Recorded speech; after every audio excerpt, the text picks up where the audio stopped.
And now let's turn to a young woman who has chosen to lend her voice to this very important solidarity movement. She's a leading British actor, an advocate for gender equality in her own right. She's been involved with the promotion of girls' education for several years. As part of her humanitarian efforts, she's visited Bangladesh, Zambia, recently returned, as we just heard, from Uruguay on her first mission with UN Women. Ladies and gentlemen, please join me in welcoming to this stage our co-host and the UN Women's Global Goodwill Ambassador, Emma Watson. Your Excellencies, UN Secretary General, President of the General Assembly, Executive Director of UN Women, and distinguished guests. Today, we are launching a campaign called HeForShe. I am reaching out to you because we need your help. We want to end gender inequality, and to do this, we need everyone involved. This is the first campaign of its kind at the UN. We want to try and galvanize as many men and boys as possible to be advocates for change. And we don't just want to talk about it. We want to try and make sure that it's tangible.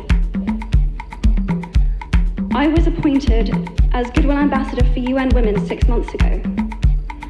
And the more I've spoken about feminism, the more I have realized that fighting for women's rights has too often become synonymous with man-hating. If there is one thing I know for certain, it is that this has to stop. For the record, feminism, by definition, is the belief that men and women should have equal rights and opportunities.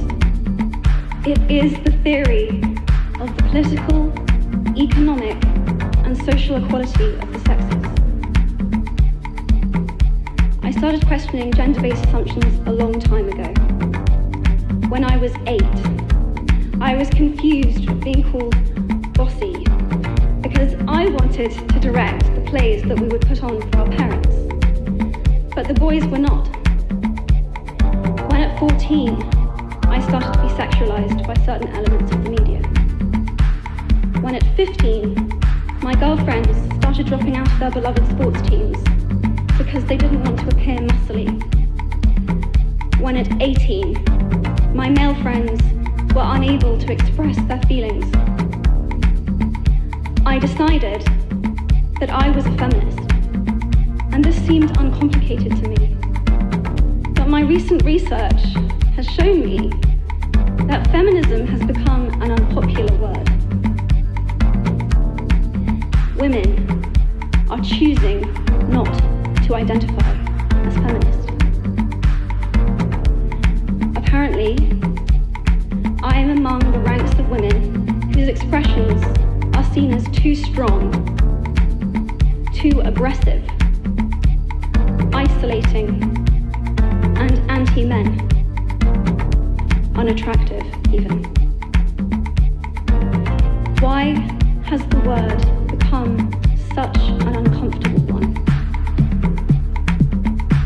I am from Britain, and I think it is right that I am paid the same as my male counterparts. I think it is right that I should be able to make decisions about my own body. I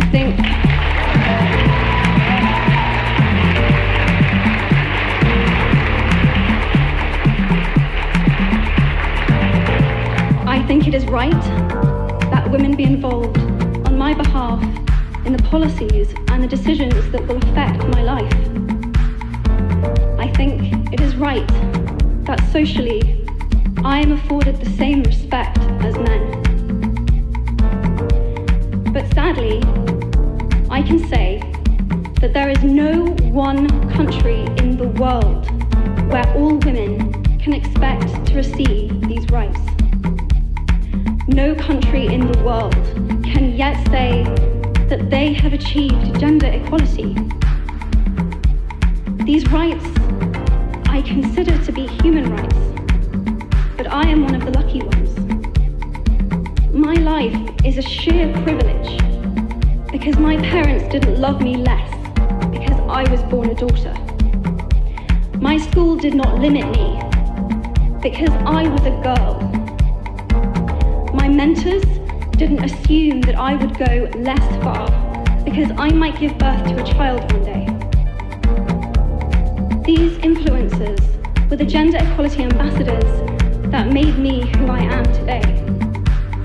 They may not know it, but they are the inadvertent feminists who are changing the world today. We need more of those. And if you still hate the word, it is not the word that is important. It's the idea and the ambition behind it. Because not all women have received the same rights that I have. In fact, statistically, very few have been. In 1997, Hillary Clinton made a famous speech in Beijing about women's rights. Sadly, many of the things that she wanted to change are still true today.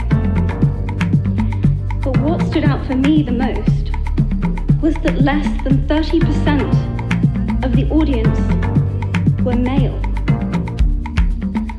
How can we affect change in the world when only half of it is invited or feel welcome to participate in the conversation? Men, I would like to take this opportunity to extend your formal invitation.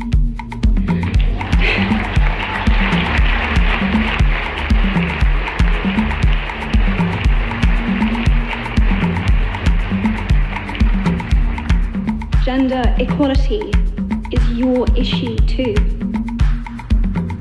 Because to date, I've seen my father's role as a parent being valued less by society, despite my needing his presence as a child as much as my mother's.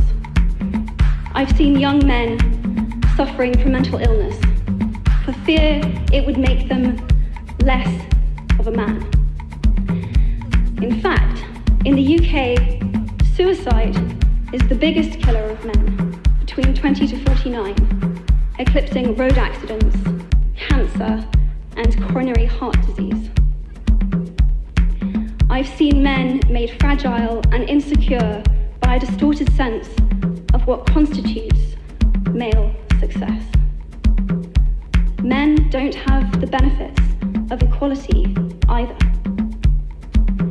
We don't often talk about men being imprisoned by gender stereotypes, but I can see that they are, and that when they are free, things will change for women as a natural consequence.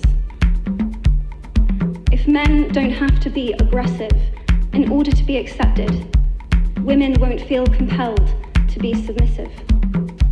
If men don't have to control, women won't have to be controlled. Both men and women should feel free to be sensitive. Both men and women should feel free to be strong. It is time that we all perceive gender on a spectrum instead of two sets of opposing ideals.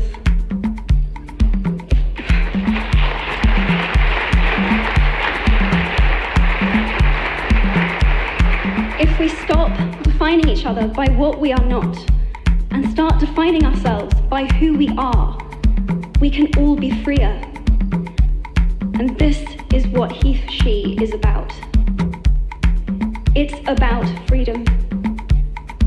I want men to take up this mantle so that their daughters, sisters, and mothers can be free from prejudice, but also so that their sons have permission to be vulnerable and human too. Reclaim those parts of themselves they abandoned, and in doing so, be a more true and complete version of themselves. You might be thinking, who is this Harry Potter girl? And what is she doing speaking at the UN? And it's a really good question. I've been asking myself the same thing. All I know is that I care about this problem, and I want to make it better.